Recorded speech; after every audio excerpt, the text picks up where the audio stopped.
Welcome to the Deep Dive, where we plunge into a mountain of information to extract the most vital insights, surprising facts, and those unmistakable aha moments. Today, we're embarking on a really crucial journey, actually, right into the fundamental workings of every single cell in your body. We're talking about how it meticulously controls what gets in and what gets out. Think about it for a second. Every nutrient your cells need, all the waste they need to get rid of, every signal they receive, it all has to cross that cell membrane. Indeed. And our mission for you today is, well, to decode the intricate molecular and cellular processes. We'll look at the ingenious mechanisms and the surprising structures involved in this small molecule transport, and also the electrical properties of cell membranes. We're drawing directly from a key chapter in molecular biology of the cell, a real cornerstone text. So why does this matter to you? Well, understanding these processes is absolutely key. It helps grasp everything from how nerve signals fire off in your brain to how your kidneys work filtering waste, and even how some really crucial drugs work, or why diseases like, say, cystic fibrosis happen. It's like this invisible ballet going on inside you right now. So let's start with the cell membrane itself. This delicate lipid bilayer, it seems simple, but it's surprisingly restrictive, isn't it? What makes it such a tough barrier, especially for polar molecules? Things with charge. Yeah, it really comes down to the hydrophobic interior of that lipid bilayer, the oily part inside. Imagine trying to mix oil and water. It's just a fundamental repulsion. Charged molecules, ions, they're especially repelled. Their charge and the water molecules clinging to them, well, they just can't enter that nonpolar hydrocarbon phase.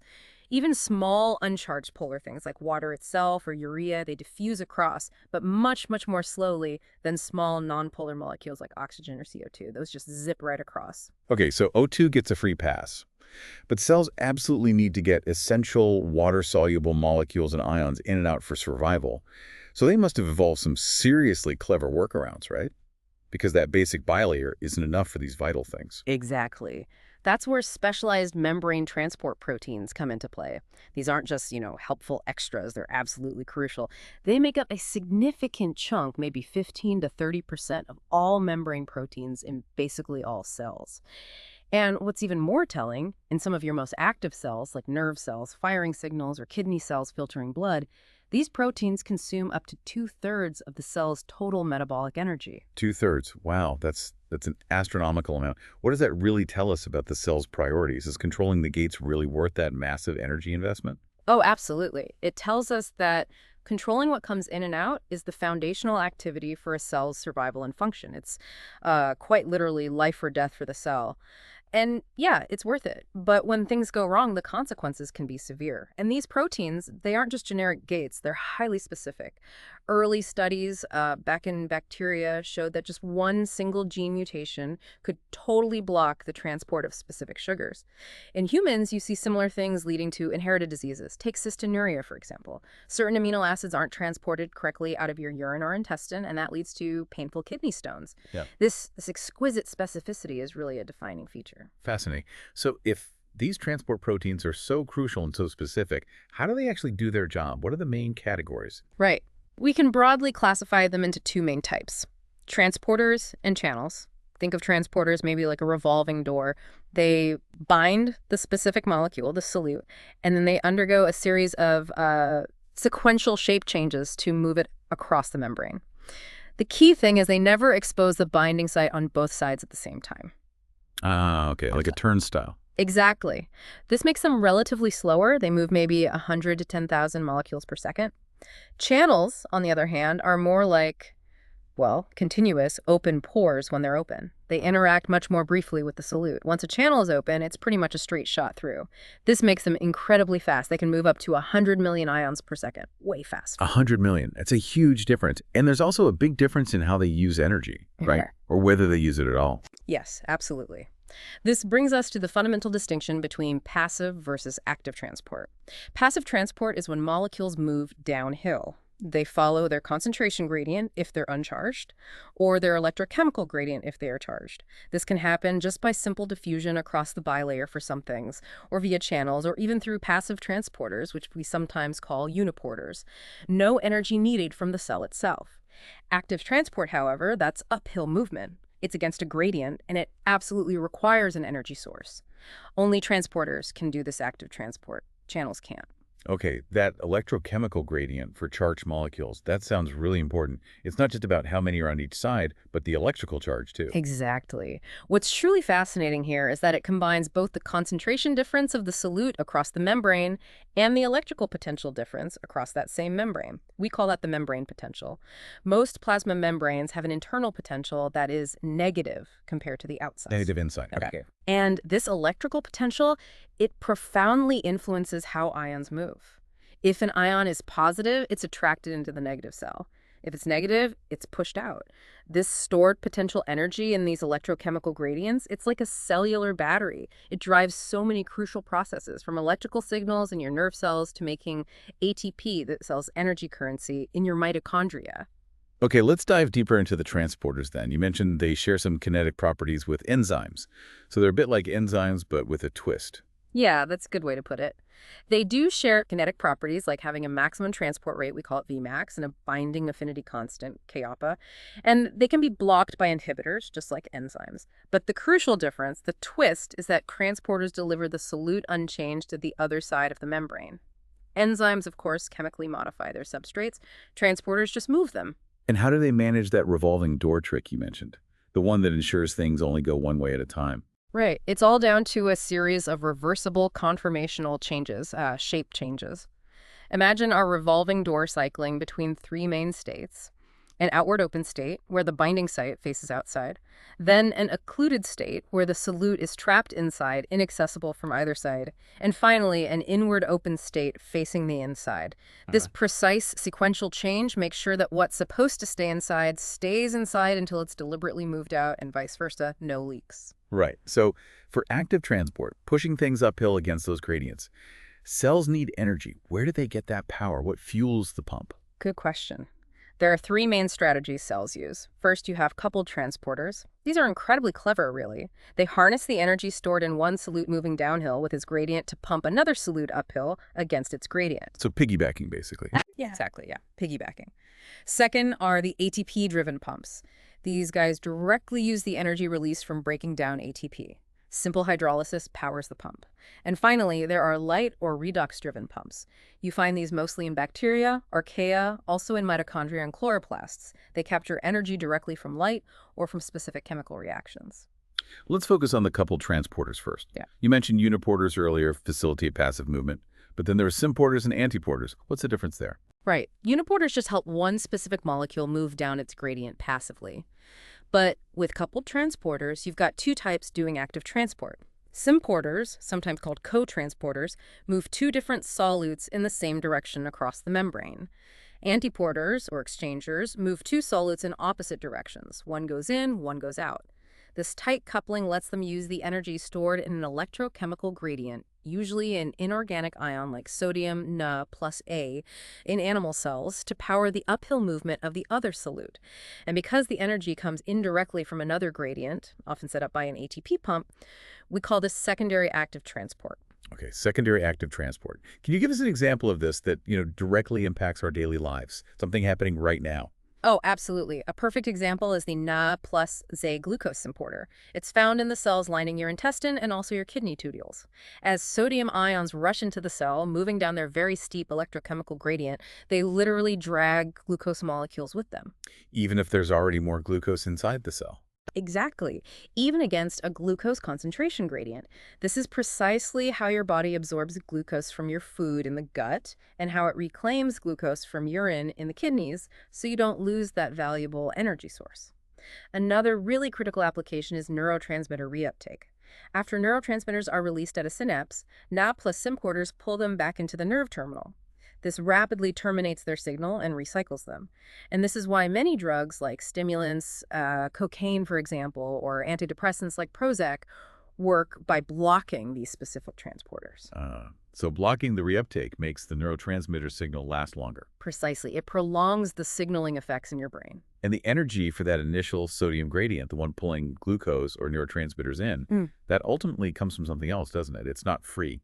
Absolutely not free. The sodium that enters the cell through these symporters or channels is then actively pumped back out by an ATP-driven pump, specifically the Ca+ pump. This is what we call primary active transport, where the energy from ATP hydrolysis directly fuels the transport against a gradient, maintaining that crucial sodium gradient. It's a linked system. Primary sets up the gradient, secondary uses it. You got it. And what's truly fascinating from an evolutionary angle is that many transporters, both active and passive ones, share structural similarities. They seem to be built from inverted repeats, which suggests an ancient gene duplication event happened long ago. Even some channels, like the Aquaporins for water, are thought to have possibly evolved from transporters. There's a deep history there. Okay, let's switch gears now to the ATP-driven pumps themselves, the primary active transporters. They're often called transport ATPases, right? Because they break down ATP. Indeed. They hydrolyze ATP to get energy. And there are three principal classes we should know about. First, P-type pumps. These are really crucial. They actually phosphorylate themselves, attach a phosphate group during the pumping cycle. This class includes many important ion pumps for sodium, potassium, hydrogen, and calcium. A prime example is the K2+ pump, or K2+ ATPase, found in the membrane of the sarcoplasmic reticulum, or SR, in your muscle cells. The SR, that's where muscles store calcium. Exactly. And this pump works constantly, pumping calcium out of the cytosol back into the SR. This keeps the cytosolic calcium concentration incredibly low, which is absolutely essential for muscle relaxation. When a signal comes, calcium floods out, then this pump pulls it back in to relax the muscle. It's so abundant, this pump makes up about 90% of the SR membrane protein. Think about that energy cost just for relaxing your muscles. Okay, the second major class is ABC transporters. Stands for ATP-binding cassette transporters. This is actually the largest family of membrane transport proteins, and they're hugely important clinically. They have two conserved ATP binding domains, or cassettes, on the cytosolic side. ATP binding brings these domains together, and then ADP hydrolysis causes them to dissociate. This cycle drives the conformational changes needed to transport solutes across the membrane. Largest family and clinically important. You mentioned drug resistance earlier. Are these involved? Absolutely. The multi-drug resistance protein, or MDR protein, also called P-glycoprotein, which is often overexpressed in human cancer cells, is an ABC transporter. It literally pumps out a wide range of hydrophobic drugs, including many chemotherapy agents, making the cancer cells resistant to treatment. It's a major challenge in cancer therapy. Similarly, Plasmodium falciparum, the parasite that causes malaria, can amplify an ABC transporter gene to pump out anti-malarial drugs like chloroquine. This contributes significantly to drug resistance in malaria. So many of these eukaryotic ABC transporters are basically molecular bouncers, kicking things out of the cell. Many are, yes, functioning as exporters. Another fascinating example is the TT transporter. It sits in the endoplasmic reticulum membrane. What it does is pump peptides, often derived from viruses or other pathogens inside the cell, from the cytosol into the ER lumen. Why would it do that? It's a critical step for your immune system. Those peptides then get loaded onto other proteins and displayed on the cell surface. This allows your immune cells, like T cells, to recognize and kill infected cells. Without TTAP, the immune system would be blind to many internal infections. Wow. Okay. And you mentioned there's one ABC transporter that's a bit different. It doesn't quite fit the usual mold. That's right. That's the cystic fibrosis transmembrane conductance regulator, or CFTR protein. It's structurally an ABC transporter. It binds and hydrolyzes ATP. But interestingly, in CFTR, the ATP binding and hydrolysis don't directly drive active transport of a solute against its gradient. Instead, they seem to control the opening and closing of a continuous channel for chloride ions. So it functions more like a gated ion channel, allowing chloride to move passively down its electrochemical gradient. And mutations in this protein cause cystic fibrosis. Precisely. Mutations in the CFTR gene are the cause of cystic fibrosis. The defective protein leads to problems with chloride and water transport across epithelial cell membranes, resulting in the thick, sticky mucus characteristic of the disease, especially in the lungs and pancreas. It really highlights how crucial just one of these proteins can be. Yeah. Before we move completely to channels, how do transporters work together to regulate something basic, like a cell's internal pH? Keeping that stable must be vital. Oh, absolutely vital. Enzymes are very sensitive to pH. Most cells maintain a cytosolic pH right around 7.2, slightly alkaline. They do this using a network of transporters, often Na plus diffuse-driven antiporters. For instance, a Na plus -H plus exchanger pumps excess H plus ions out of the cell using the sodium gradient. Another one, a Na plus H-driven ClHCO3 exchanger, brings bicarbonate ions into the cell to neutralize acid while also pumping chloride out. These pumps act like tiny pH sensors, adjusting their activity based on the cytosolic pH. Additionally, you have ATP-driven H+ pumps, particularly important for maintaining the low pH inside organelles like lysosomes and endosomes, which need acidic conditions to function, like for breaking down waste. Okay, so a whole team of transporters managing pH. And looking bigger picture again, how do our bodies absorb nutrients efficiently across entire tissues, like the lining of your gut? It's not just one cell doing the work. That's where the asymmetric distribution of transporters in epithelial cells becomes absolutely key. It's a brilliant design. In your intestinal cells, for example, you have NOT plus linked symporters, like that NOT plus glucose one we talked about, concentrated on the apical membrane. That's the side facing the gut lumen, the food. These actively transport nutrients into the cell, concentrating them inside. So they vacuum up the nutrients. Exactly. Then on the basilateral membrane, the side facing your bloodstream and underlying tissues, you have different transporters, often uniporters. These allow the accumulated nutrients to passively leave the cell and enter your circulation, moving down their concentration gradient. And on top of that, the apical surface is covered in tiny finger-like projections called microvilli. These massively increase the surface area, maybe up to 25-fold, maximizing the absorption capacity. It's a highly efficient system for nutrient uptake. Okay, so transporters are the specific, often energy-requiring revolving doors. Now let's move to channels. You said they're more like open gates when activated, much faster. That's a perfect analogy. Unlike transporters, channels form pores that, when open, allow solutes, mainly ions, to pass through incredibly efficiently. Their transport rates can be 1,000 times greater than even the fastest transporter. 1,000 times. Yeah. And they even have specific channels just for water. Aquaporins. Why is that needed? Can't water just sneak through the lipid bilayer? Well, water can diffuse across the lipid bilayer slowly, but aquaporins dramatically increase the membrane's permeability to water. They are especially abundant in cells that need to transport large volumes of water very quickly, like your kidney tubule cells involved in reabsorbing water, or cells in exocrine glands secreting fluids.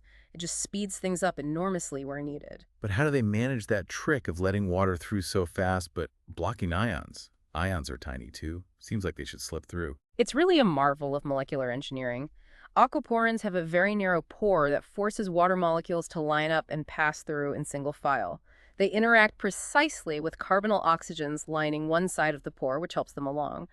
But the pore is simply too narrow for hydrated ions with their bulky water shells to enter. Okay, too narrow for hydrated ions. Right. And the walls of the pore are largely hydrophobic, so an ion shedding its water shell to squeeze through wouldn't find energetic compensation. It's unfavorable.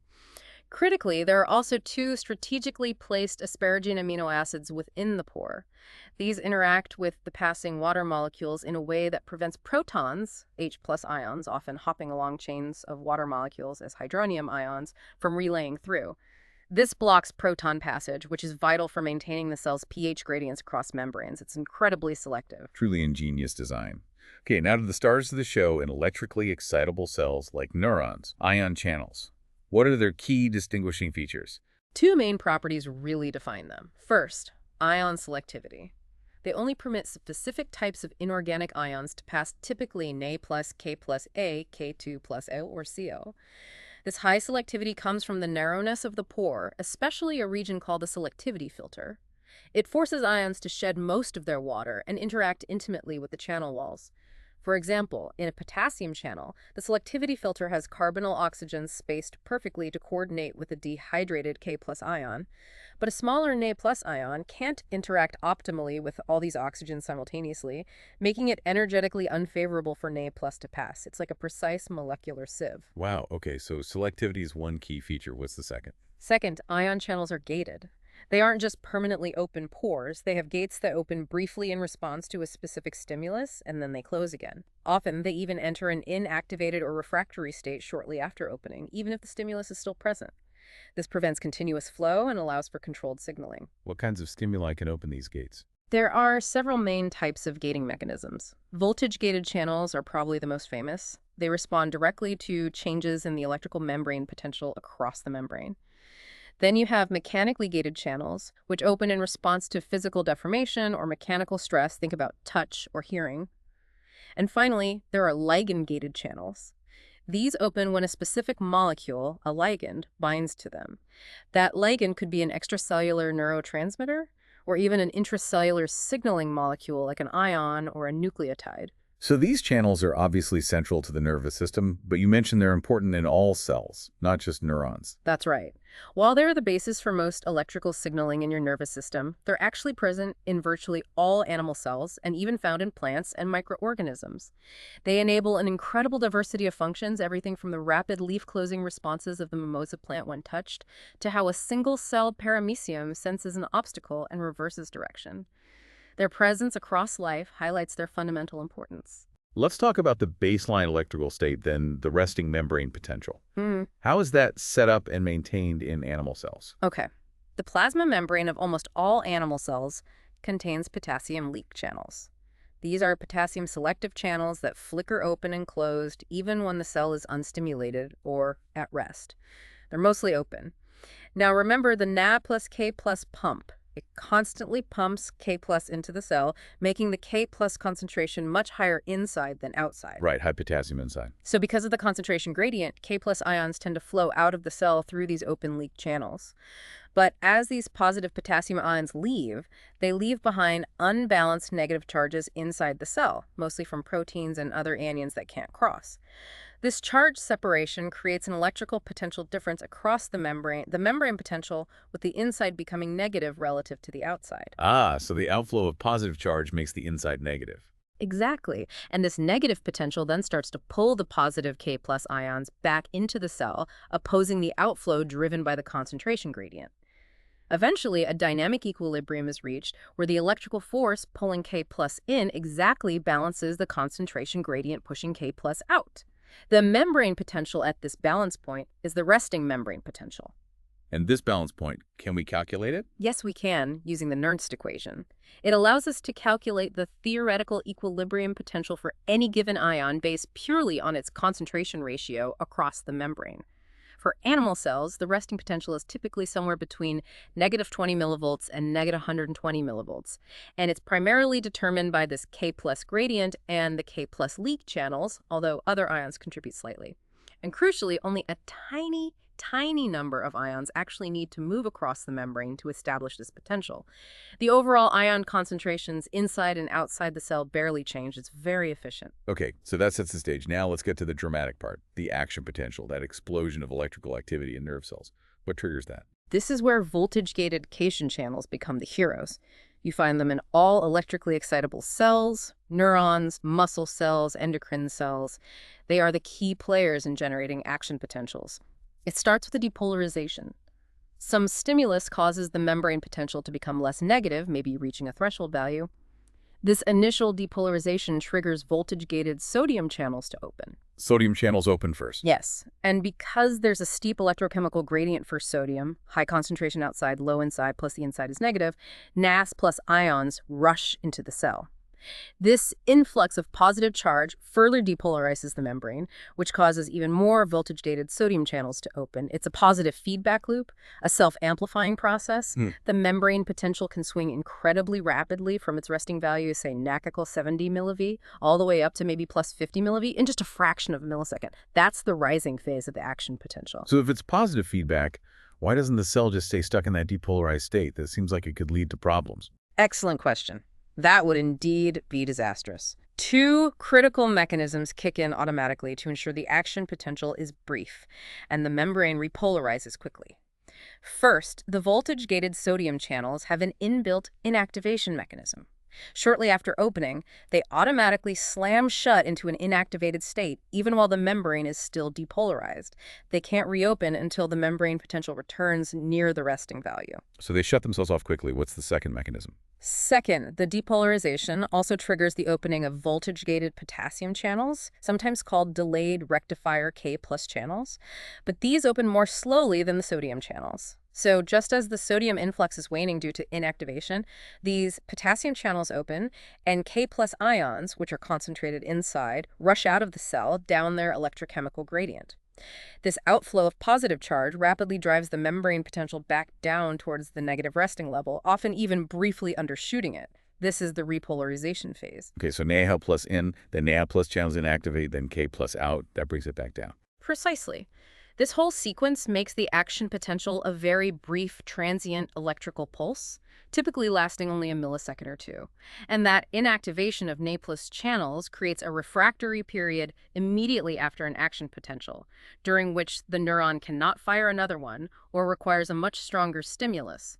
This limits the firing frequency and ensures the signal propagates in one direction. And this whole precise sequence propagates along the axon, right? Like a wave moving down the nerve fiber. How does that work? Exactly. The depolarization caused by the influx of sodium during an action potential in one patch of the membrane is strong enough to spread passively for a short distance and depolarize the adjacent patch of membrane to its threshold. This triggers the voltage-gated sodium channels in that next patch to open, generating an action potential there. And so the process repeats, causing the action potential to sweep along the neuron's axon like a wave without diminishing in amplitude. That sounds incredibly energy intensive, though. All that ion movement must need constant correction. It absolutely is. The Na plus K plus pump has to work continuously in the background, pumping the Na plus that enter back out and the K plus that left back in to restore and maintain those crucial ion gradients. This consumes a huge amount of ATP. In fact, this energy expenditure is indirectly what PE scans visualize when mapping brain activity. Active brain regions have neurons firing lots of action potentials, which means their Na plus K plus pumps are working overtime, consuming lots of glucose for fuel. PE detects this increased glucose uptake. Ah, so brain scans are essentially mapping the energy cost of nerve signaling. That's neat. And to make these signals travel even faster and more efficiently, some neurons have that special insulation, right? That's right, myelination. Specialized glial cells wrap tightly around axons, forming a fatty insulating sheath called myelin. In your peripheral nerves, these are Schwann cells. In the brain and spinal cord, they're oligodendrocytes. This myelin sheath isn't continuous, though. There are short, unmyelinated gaps called the nodes of Ranvier spaced along the axon. And the action potential jumps between these gaps. Pretty much. The myelin insulates the axons so well that the electrical current spreads much further and faster passively underneath the sheath. The voltage-gated sodium channels are heavily concentrated only at these nodes of Ranvier, so the action potential effectively jumps from one node to the next. This process is called saltatory conduction. It dramatically increases the speed of nerve impulse conduction up to 100 meters per second in large myelinated axons, and also conserves metabolic energy because the ion flux and pumping only happen at the nodes. And diseases like multiple sclerosis attack this myelin. Yes, sadly. Multiple sclerosis is an autoimmune disease where the body's own immune system attacks and destroys the myelin sheath in the central nervous system. This disrupts saltatory conduction, slowing or blocking nerve signals, leading to the wide range of neurological symptoms associated with MS. It really underscores how vital myelin is. It's incredible detail. How did scientists even figure all this out? How can you study the activity of single, tiny channels? That was made possible by a revolutionary technique called patch clamp recording, developed mainly by Erwin Nair and Bert Sackman in the 1970s and 80s, which won them the Nobel Prize. It uses a very fine glass micropipette pressed tightly against the cell membrane, isolating a tiny patch of membrane, often containing just one or a few ion channels. This allows researchers to measure the incredibly small electrical currents, picoamperes, flowing through those individual channels as they open and close. So you can actually watch single channels flicker open and closed. Exactly. And what patch clamping revealed was truly profound. Individual ion channels open in an all-or-nothing fashion. When a channel opens, it always has roughly the same conductance, letting ions flow through at a characteristic rate. It doesn't open partway. So the overall current across a larger patch of membrane reflects the total number of channels that are open at any given moment, multiplied by the current flowing through each single open channel. It confirmed channels act like discrete molecular switches. It's still striking how many different types of these voltage-gated channels exist. You mentioned sodium and potassium channels, but there must be more. Oh, there's immense diversity. We now know there are many different genes encoding various types of voltage-gated Na+, Ka, ATPase, K2+, Garase, and even Cl channels. Plus, alternative splicing of the RNA from these genes creates even more variants. Despite the diversity, they all belong to a large superfamily of related proteins, sharing common structural features and evolutionary origins. And subtle differences in their properties, like how quickly they open or inactivate, are crucial. Mutations in specific channel genes are linked to various inherited diseases, like certain forms of epilepsy, often due to hyperexcitable Na+ or K+ channels, or myotonia, delayed muscle relaxation due to Cl channel issues. This diversity also allows different types of neurons to tune their electrical properties and exhibit characteristic firing patterns. Some fire rapid bursts, others fire slowly and regularly. Some adapt quickly. It enables them to act as complex computational devices within neural circuits. Okay, so we have action potentials racing down axons. Let's Very connect good. this to how neurons actually talk to each other. Yeah, That happens at synapses, right? exactly. Information is transmitted from one neuron to the next, or to a muscle or gland cell, at specialized junctions called synapses. Most synapses in our brain are chemical synapses. Here's the sequence. An action potential arrives at the axon terminal of the presynaptic neuron. This depolarization opens voltage-gated calcium channels in the terminal membrane. Calcium channels this time. Yes, calcium influx is the key trigger here. Calcium ions, Ca2+, flow into the presynaptic terminal. The sudden rise in intracellular Ca2+ concentration triggers the fusion of synaptic vesicles, little membrane sacs filled with chemical messengers called neurotransmitters, with the presynaptic membrane, releasing the neurotransmitter into the tiny gap between the cells, the synaptic cleft. This release process is called excitosis. These neurotransmitter molecules then diffuse across the synaptic cleft and bind to specific receptor proteins on the membrane of the postsynaptic cell. Many of these receptors are transmitter-gated ion channels, also known as ionotropic receptors. So the neurotransmitter binding directly opens a channel on the next cell, converting the chemical signal back into an electrical one. Precisely. Binding of the neurotransmitter causes these channels to open, or sometimes close, changing the ion permeability of the postsynaptic membrane and thus altering its membrane potential. It's a very rapid conversion chemical signal back to electrical signal. And to ensure the signal is brief and precisely controlled, the neurotransmitter is quickly removed from the synaptic cleft. This can happen either by enzymatic degradation, like acetylcholine being broken down, or by reuptake back into the presynaptic terminal or nearby glial cells, often via those Na+ dependent symporters we discussed earlier. Right, that quick removal is key for timing. So these synapses can be either excitatory, making the next neuron more likely to fire, or inhibitory, making it less likely. How does that work at the channel level? Exactly. It depends on the type of neurotransmitter and the type of ion channel it opens on the postsynaptic cell. Excitatory neurotransmitters, like acetylcholine at many synapses and glutamate, the main one in the brain, typically bind to and open transmitter-gated channels that are permeable to positive ions, mainly sodium. These channels open, Na+ flows into the postsynaptic cell, causing a small depolarization. We call this an excitatory postsynaptic potential, EPSP. If enough EPSPs sum up to reach the threshold, the postsynaptic neuron will fire an action potential. It pushes the cell towards firing. Okay, so excitatory means sodium influx, depolarization. What about inhibitory? Inhibitory neurotransmitters like GABA, gamma-aminobutyric acid, and glycine, mainly in the spinal cord, typically bind to transmitter-gated channels that are permeable to chloride ions, Cl, or sometimes potassium ions, K+. Opening Cl channels usually allows negatively charged Cl ions to flow into the cell, depending on the Cl gradient, making the inside more negative, or clamping the membrane potential near the resting potential, thus counteracting depolarization. Opening K+ channels allows positive K+ ions to flow out of the cell, also making the inside more negative, hyperpolarization. Both effects make it harder for excitatory inputs to depolarize the postsynaptic membrane to the threshold. This is an inhibitory postsynaptic potential IPSP. It acts like a brake. So that's why blocking inhibition is so dangerous, like with strychnine. Precisely. Strychnine is a poison that blocks glycine receptors, primarily in the spinal cord. By blocking this crucial inhibitory input to motor neurons, it leads to uncontrolled muscle contractions, spasms, and convulsions. It highlights the critical need for balancing excitation and inhibition. Can you walk us through a classic example of this whole synaptic transmission process in action, maybe getting a muscle to contract? Absolutely. The neuromuscular junction, the synapse between a motor neuron and a skeletal muscle cell, is the classic, best understood example. When an action potential arrives at the motor neuron's terminal, it triggers the release of the neurotransmitter acetylcholine, ACH. ACH diffuses across the synaptic cleft and binds to acetylcholine receptors located densely on the muscle cell membrane, specifically the motor end plate. These AC receptors are transmitter-gated cation channels. When AC binds, two molecules are needed, the channel opens. letting sodium in. Yes, it's permeable to both Na+ and K+ death, but because of the electrochemical gradients, the main effect is a large influx of Na+ into the muscle cell. This causes a significant local depolarization of the muscle membrane, called an end plate potential. And that depolarization triggers the muscle contraction. It initiates the process.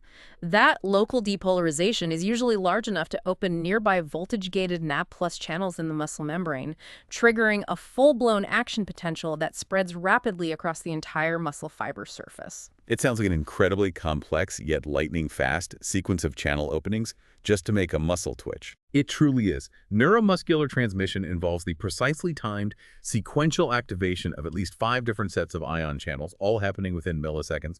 Let's quickly recap. 1. Nerve impulse depolarizes the presynaptic terminal. 2. Voltage-gated Ca2 plus channels open, presynaptic T2 plus influx, nec OSE release. 3.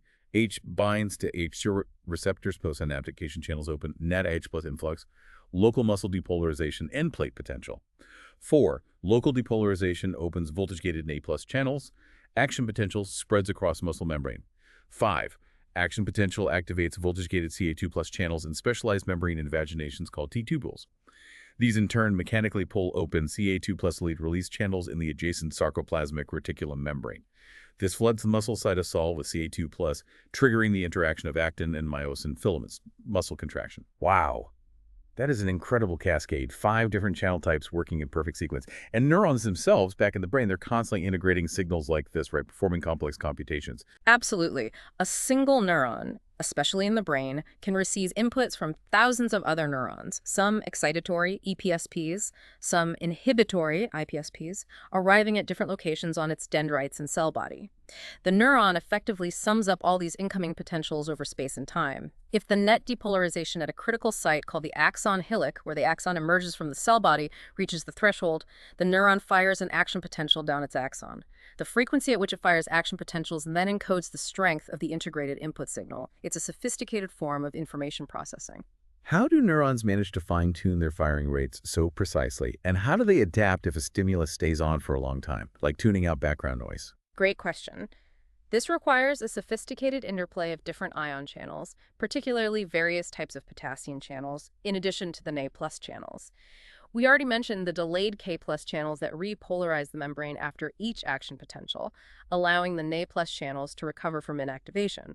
But there are others too. For example, some neurons have rapidly inactivating K+ channels, sometimes called A-type channels. These open quickly upon depolarization, but then inactivate rapidly. They help to space out action potentials, especially at near-threshold stimulation levels, allowing the neuron to encode stimulus intensity as firing frequency over a broader range. So they help control the timing between spikes. Exactly. And then there are Ca2 plus A-activated K+ channels. These channels open in response to a rise in intracellular calcium concentration. Remember how Ca2 plus can enter during action potentials through voltage-gated Ca2 plus channels?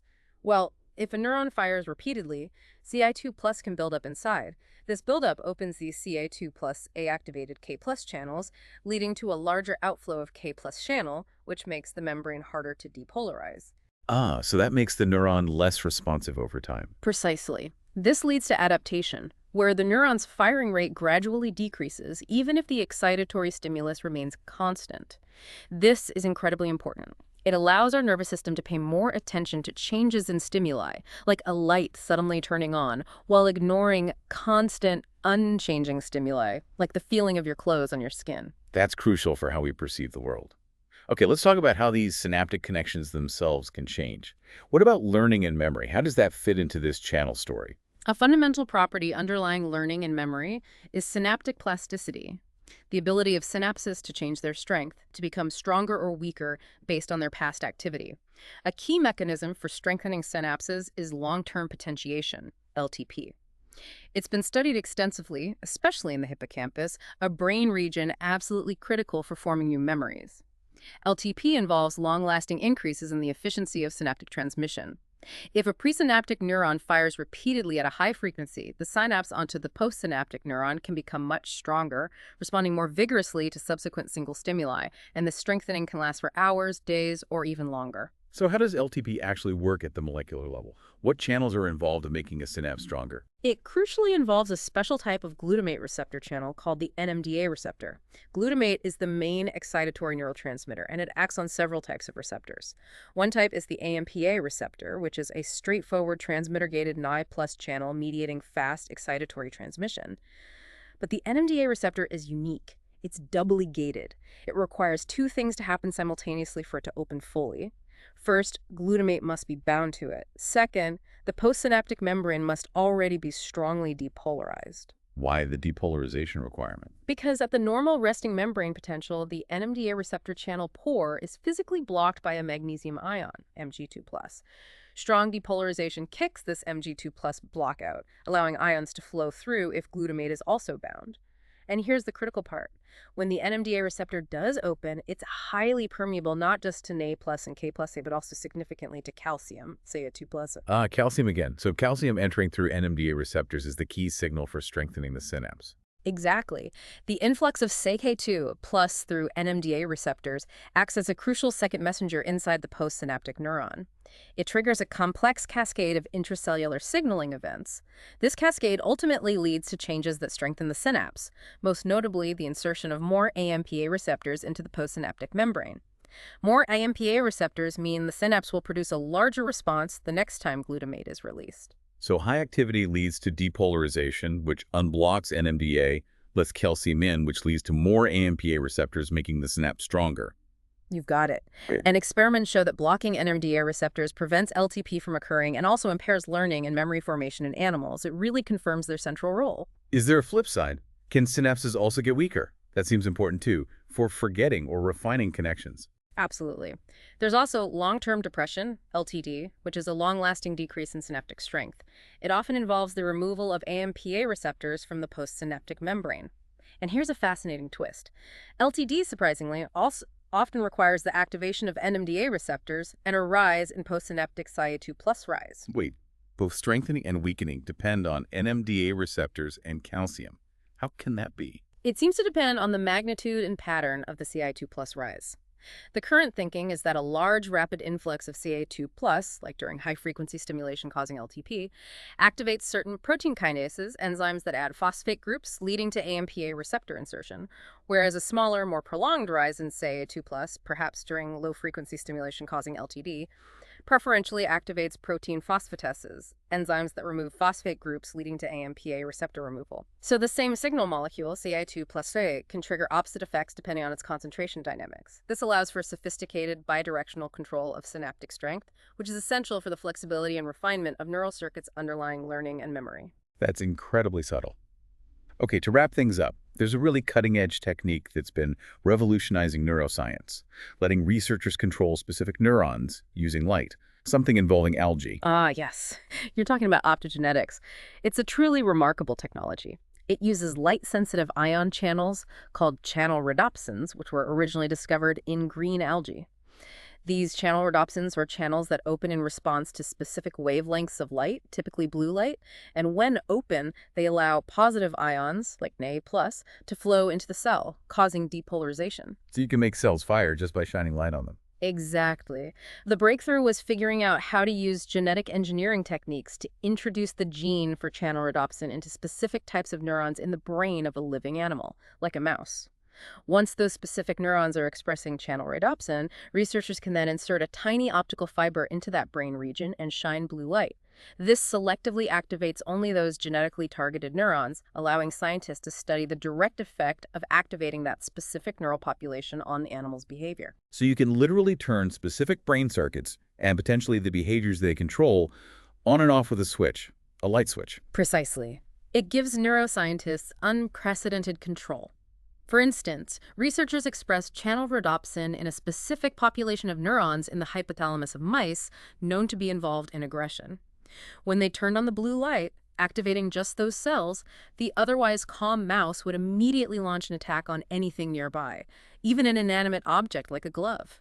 When the light was turned off, the aggressive behavior stopped instantly. Incredible. That must be giving amazing insights into complex behaviors. It really is. Optogenetics, along with related techniques using light-activated inhibitory channels or pumps, is rapidly advancing our understanding of how specific neural circuits contribute to everything from movement and sensation to emotion, decision-making, and even psychiatric disorders. It's a very exciting time in neuroscience. What an incredible journey that was, right down to the molecular machinery that governs life itself, from, sensing a gentle touch all the way to the complex processes of learning and memory. It's amazing, isn't it? We've seen how these tiny, exquisitely controlled changes in membrane potential, all driven by the precise actions of transporters and channels, underpin practically everything. From basic cell survival right up to the astonishing feats your brain performs every second.